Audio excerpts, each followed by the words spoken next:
असल में वे समुद्र में आए ही थे प्रागैतिहासिक दैत्य सांवलाइन नन को खोजने, ताकि उसका जीन निकालकर ले जाए और उस पर रिसर्च कर सके।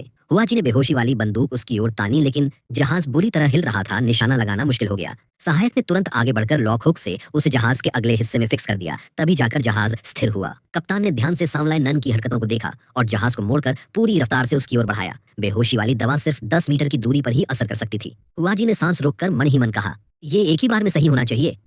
फिर अगले ही पल वह विशालकाय शरीर लेकर ऊपर उछला। भयंकर लहरें उठी और एक जोरदार टक्कर से हुआ जी का हाथ कांप गया और तीर गलत दिशा में चला गया।